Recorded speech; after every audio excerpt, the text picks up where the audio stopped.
Of here कि मैं इस रोड पर 1 घंटे से ज्यादा खड़ी हूँ। Get out of here, get out, हटाओ ना। मैदान में जाके बोलिए ट्रैफिक को रोकते नहीं, okay? Get out of here. বর্তমানে আমাদের দেশ এবং রাজ্যে ভিআইপি কালচারের এক রমরমা বাজার চলছে, যেখানে কিছু লোক নিজেদের অন্য মাত্রায় ভাবতে শুরু করেছে। নিজেদের সাধারণ মানুষের মতো জীবনযাত্রা ছেড়ে তারা এক রাজার মতো জীবনযাত্রা শুরু করেছে, যাকে আমরা সহজে বলে থাকি ভিআইপি কালচার। তুমি সচরাচর দেখতে পাবে যখনই একটা পলিটিশিয়ানের গাড়ি চলে যায়, যখনই একজন ব্যবসায়ীর গাড়ি যায়, তখন চারিদিকে সাধারণ মানুষের গাড়ি দাঁড়িয়ে পড়ে। তার মধ্যে থাকে অ্যাম্বুলেন্স, স্কুলের বাস, অন্যান্য সব কিছু। শুধু ছুটে যায় সেই গাড়িটি এবং তার সাথে 10 থেকে 15টি গাড়ির কনভয়, শুধুমাত্র একটি লোকের জন্য। কিন্তু সেই লোকটি হয়তো আমাদের দ্বারাই নির্বাচিত। গত কিছুদিন আগে আমি ফিরছিলাম একটা জায়গা থেকে, তখন আমি খেয়াল করলাম একটি মানুষ, একটি পলিটিক্যাল পার্টির নেতা, সে কোথাও একটা বক্তৃতা দিতে যাচ্ছিলেন। সেই একটি ব্যক্তির জন্য পুরো রাস্তাকে খালি করে দেওয়া হলো এবং সে মাঝখান দিয়ে ছুটে চলছে একা, সাথে 6-7টা গাড়ির কনভয়। এই নেতারাই যখন ভোটে জেতার আগে বলতে আসে যে কনস্টিটিউশনের কথা তুলে বলে we the people of India, আর সবার ক্ষেত্রে সবাইকে ইকুয়াল চোখে দেখার কথা বলতে আসে, তখন এনারা খুব সাধারণভাবে আমাদের সামনে আসে। কিন্তু তারপরে কেন জানি না এনারা ভোটে জেতার পরে ভিআইপিতে পরিণত হয় এবং শুরু হয় ভিআইপি কালচার, যেটা কিনা আমাদের দেশকে একদম ভেতর থেকে নষ্ট করে দিচ্ছে।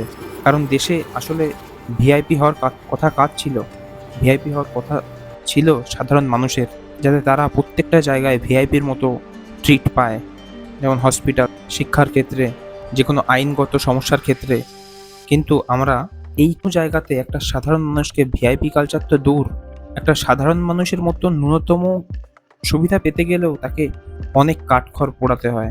যেমন তুমি প্রতিটা জায়গায় দেখো, একটা স্কুলে, ভালো স্কুলে অ্যাডমিশন এখন নিতে গেলে তোমরা এখন দেখতে পাবে একটা হসপিটালে, সিম্পল একটা হসপিটালে আমাদের ভর্তি হতে গেলে কত টাকা খরচ, বা কোনো পলিটিক্যাল নেতার সুপারিশ ছাড়া আমরা সেখানে ভর্তি হতে পারি না। বা কোনো কোর্টে যদি আমাদের মামলা চলে, তাহলে সেক্ষেত্রে আমাদের একের পর এক ডেট আসতে থাকে এবং আমাদের ভোগান্তি শেষ হয় না। তাহলে আলটিমেটলি আমরা কোন দিকে এগিয়ে যাচ্ছি?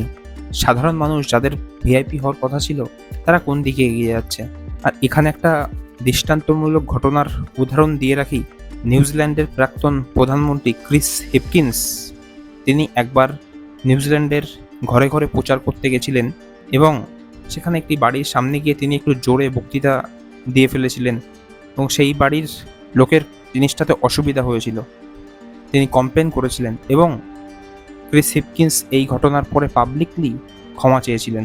এই জিনিসটি একটা ডেমোক্রেসির কাছে বা একটা গণতান্ত্রিক দেশের কাছে একটা দৃষ্টান্ত, যেখানে প্রধানমন্ত্রী তার ইগোকে সরিয়ে রেখে একজন সাধারণ মানুষের মতো ব্যবহার করেন। বর্তমানে আমরা দেখতে পাচ্ছি নেপালের ইয়াং প্রধানমন্ত্রী বালেন শাহ, তিনি একজন যথেষ্ট সাধারণ মানুষের মতো জীবনযাত্রা করার চেষ্টা করছেন এবং নেপাল থেকে ভিআইপি কালচারকে বাদ দিতে চাইছেন।